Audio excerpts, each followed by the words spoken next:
¿Qué debe hacer el Barça con la portería? ¿Cómo veo a Gavi después de su lesión? ¿Es más prioritario fichar a un delantero centro o a un extremo? Todo esto y mucho más en un nuevo Pregunta Blaya. Vamos allá.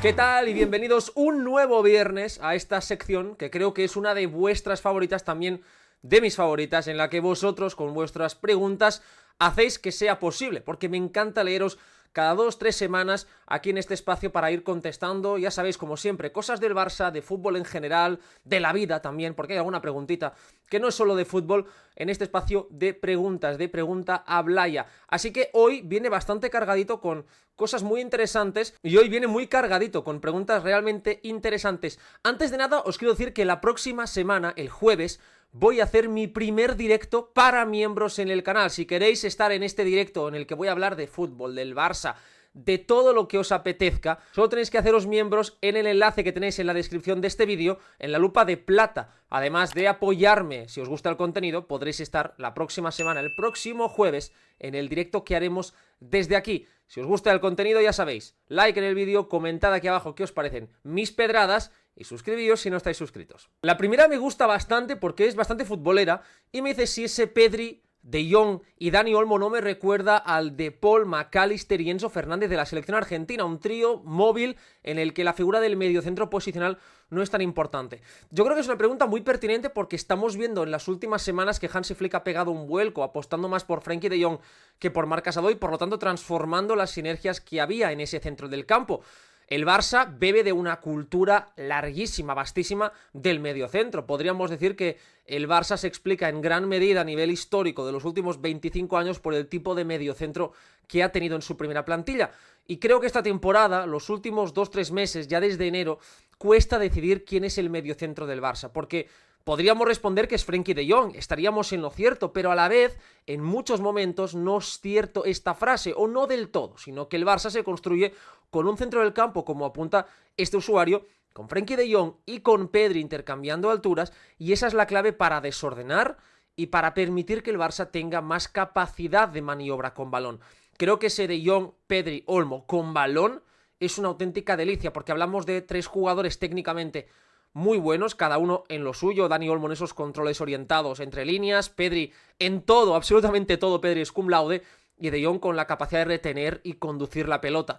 Y eso hace que en un fútbol que cada vez está más orientado a presiones, a emparejamientos individuales, cuando tú empiezas a mezclar movimientos, a alejarte, a acercarte a la vez, un todo y nada a la vez, sucede que el Barça tiene más capacidad para hacer lo que quiere con balón. Y está bien tirada la comparación con Argentina porque creo que la clave de Scaloni fue construir un equipo muy dinámico, muy flexible alrededor de Messi. El Barça no tiene esa figura que aglutine o que pida tanto balón, pero sí ha tenido esas sinergias muy positivas con balón y a mí me está encantando porque siempre digo lo mismo, no se puede analizar el fútbol en base a unos pretextos ya inscritos. Es decir, no, es que el Barça tiene que haber un mediocentro posicional. ¿Por qué? ¿En base a qué?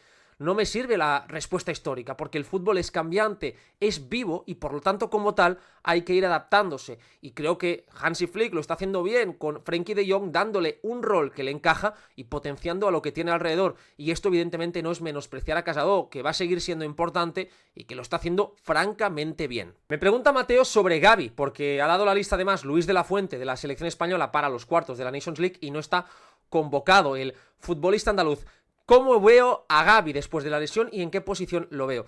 Creo que se está generando, como es habitual, siempre se genera mucho ruido alrededor de los jugadores que, por lo que sea, por A o por B, no tienen esa continuidad. El año pasado, no sé si os acordáis, lo que se leía sobre Alejandro Balde.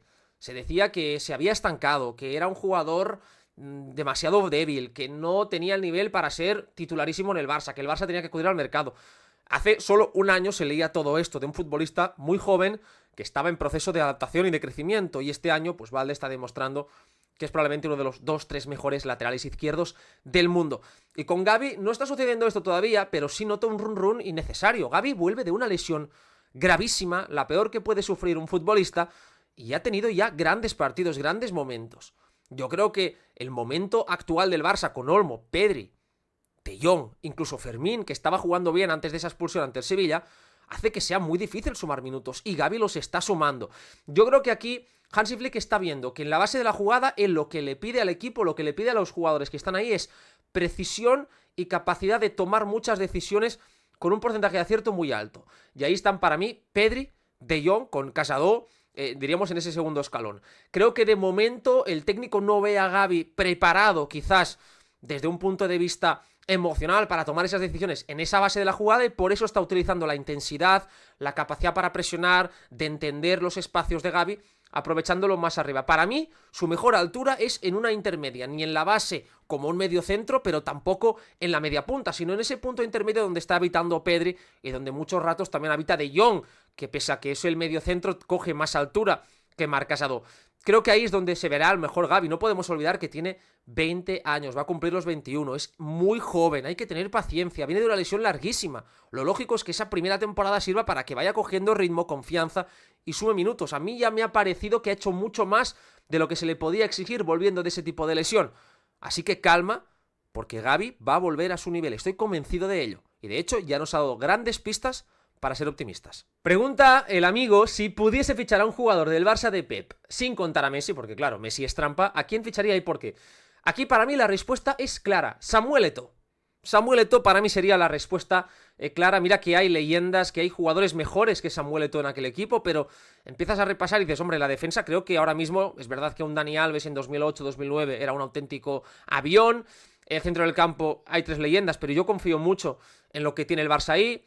Lamine Yamal, el nivel de Rafinha es altísimo, pero claro, la posición de 9 es la que más me chirría, y creo que no hubo un mejor 9 en aquellos 3 años, en aquellos 4 años del Barça de Guardiola, que Samuel Eto'o, el Samuel Eto'o de la 8-9, ese jugador voraz, capacitado para ir al espacio, dinámico, pudiendo caer a bandas, con tanta personalidad. Bueno, sería, o encajaría como un guante en este Barça, así que me quedo con el bueno de Samuel Eto'o. Me pregunta Xavi que si viendo el nivel de Rafinha, el Barça este verano tiene que ir a por un 9 o a por un extremo, porque, claro, Rafinha está jugando a un gran nivel y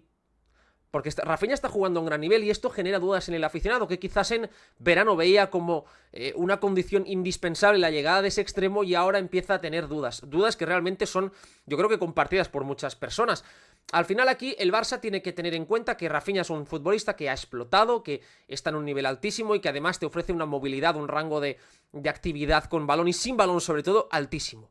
Evidentemente todo lo que sea subir y mejorar la delantera es bienvenido, porque el Barça tiene 3 titularísimos, ese cuarto integrante que es Ferran, que está jugando para mí una muy buena temporada, pero hay una diferencia notable, y si tú empiezas a repasar las grandes plantillas, todos tienen 4, incluso 5 a veces atacantes que pueden estar a un gran nivel. Creo que el Barça ahí tiene que mejorarlo, pero para mí lo indispensable es la posición del delantero centro.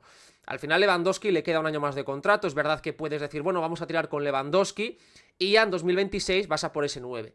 Pero creo que lo más lógico es anticiparse a esa marcha de Robert para ya traer a un jugador que empiece a competir realmente, que partan los dos desde cero y decir, quien rinda mejor va a estar ahí. A mí lo único que me genera dudas es cómo gestionar a un Lewandowski sin ser titularísimo en el Barça. La verdad, porque es un futbolista que ha tenido siempre un peso enorme y no sé si él, a lo mejor en verano, cuando se le plantea la opción, si llega a un 9, decirle, mira, pues no vas a ser titular o no lo vas a ser tanto, a lo mejor él decide irse a otro equipo, ya apartarse del Barça, como hizo, por ejemplo, el año pasado İlkay Gundogan. No tengo ni idea de lo que va a pasar en ese sentido, no tengo ni idea, pero yo lo apostaría todo a un 9. Creo que el Barça es donde tiene más margen de mejora y lo hemos comentado. De hecho, voy a dedicarle un vídeo también pronto a esto. Ahora en el parón de selecciones, os aviso, van a haber vídeos interesantes. Voy a hablar de canteranos, de fichajes, de la plantilla. Así que en el parón, esto aquí no se para. Aquí no se va a parar en el parón. Así que estad todos atentos. Me dice José Luis Herrera que cuál es el punto débil del Barça esta temporada y en base a ello, ¿qué equipo en esta Champions le puede hacer más daño? Yo creo que más que un punto débil del Barça es una inexperiencia o un pecado de juventud. Al final es un equipo imperfecto. El Barça no es un equipo perfecto. Para mí está siendo el mejor de la temporada, pero no es un equipo redondo ni mucho menos. Precisamente por esa incapacidad de ser perfecto es porque nos gusta tanto. Porque vemos esos momentos de duda, vemos esos momentos en los que el Barça se hunde, el Barça pierde a veces altura, referencias. Vemos esos momentos en los que el Barça a veces pierde referencias, el Barça se trastabilla un poco y precisamente por eso porque es joven, porque es un equipo que está aprendiendo en el proceso, es el punto quizás más débil en una competición que premia tanto la experiencia y el saber estar como esta Champions. Creo que eso es un arma de doble filo. Por una parte te hace no tener miedo, te hace ir a por todas, por otra evidentemente equipos con más caché, más experiencia te pueden hacer pagar este tipo de situaciones. Al final en Champions yo veo a equipos como el Bayern. El Bayern, es verdad que el Barça lo ganó 4-1. Ese partido para mí es importante, pero no explica la diferencia que hay entre Barça y Bayern. Aquel partido del Barça empieza muy mal, tiene 20 minutos en los que no conecta 2 pases, en los que el Bayern es superior, y a partir de ahí logra marcar ese auténtico golazo. Rafinha hace un hat-trick brutalérrimo. Creo que el Bayern es uno de los equipos, además se lo puede encontrar en semifinales, más preparados para hacerle daño, porque pienso que los equipos que van a presionar muy arriba, que ahogan esa salida de presión, son los más peligrosos, más que los que se encierran, porque el Barça es un equipo que asume muchos riesgos, que se siente con mucha personalidad, pero a la vez, también en esas pérdidas es donde yo creo que ese fuera de juego no se tira bien. El Barça cuando puede apretar es una cosa, cuando pierde el balón y la línea tiene que ir muy rápido hacia adelante, a veces es otra. Por lo tanto, equipos como PSG, como Bayern, que tienen tan buenas presiones, que son tan agresivos, quizás son los que yo imagino le puedan hacer más daño. Me pregunta Eddie una pregunta interesante, saliéndose un poco de lo puramente futbolístico y hablando del periodismo. Y dice si ahora el periodismo español, si pienso que lo que más vende es ese amarillismo, ese click, etcétera, ¿no? Que está girando hacia ahí. Yo creo que es cierto.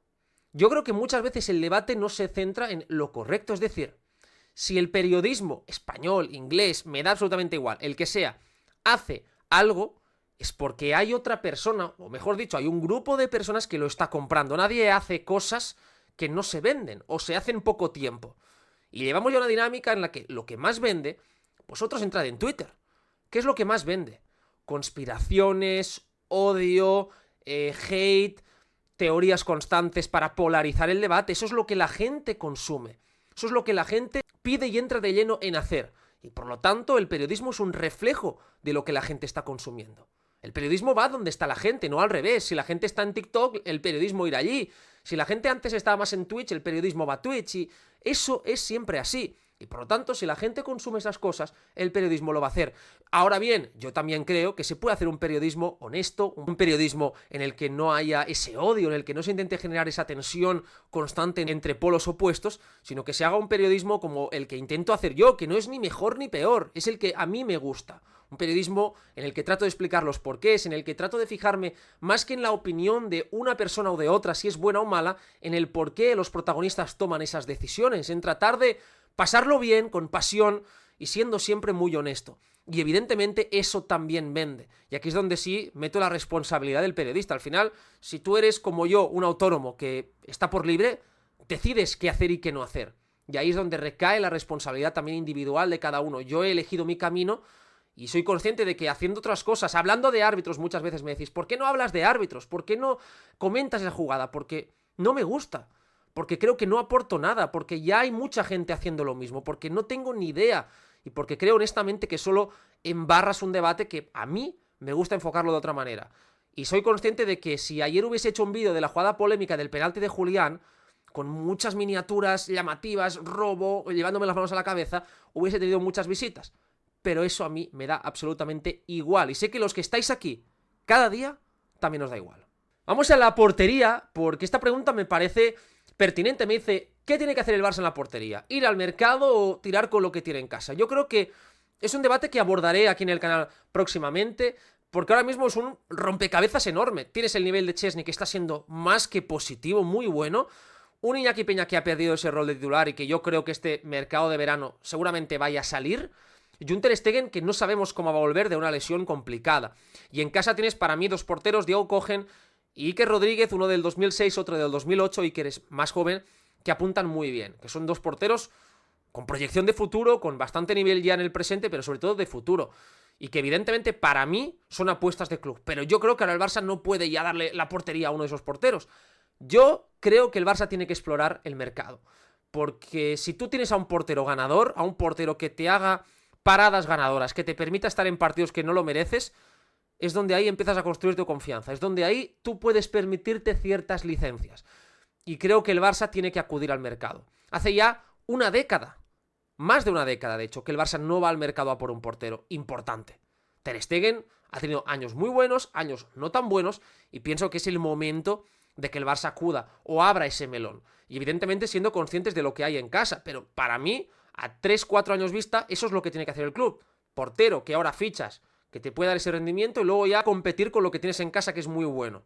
Y a partir de ahí, ir viendo qué es lo que va sucediendo. Pero el Barça, para mí, tiene que anticiparse a un problema que le puede venir en no mucho tiempo. Vamos con una pregunta de un miembro del canal, alguien que está ahí apoquinando, pagando su dinerito para apoyar este contenido, así que muchísimas gracias, Mr. Prince Knight, y me dice que me moje, y voy a hacerlo porque te lo mereces, miembro. Si llega una oferta por Araujo de 60 millones, ¿lo vendo a cambio de Van Dijk gratis? Esa es la pregunta. Quiero que penséis en vuestras cabezas, que os mojéis, decir sí o no. Yo, honestamente, no lo haría. No lo haría. ¿Por qué? Os voy a decir el por qué. No por un tema futbolístico, porque es evidente que Van Dijk es mejor central que Araujo. Hablamos de uno de los mejores centrales de este siglo, sin lugar a dudas, top 5. Ahí está Virgil van Dijk. Creo que el Barça tiene ya una pareja consolidada como es Íñigo Cubarsí. Cubarsí es la joya de la corona, es el central de futuro.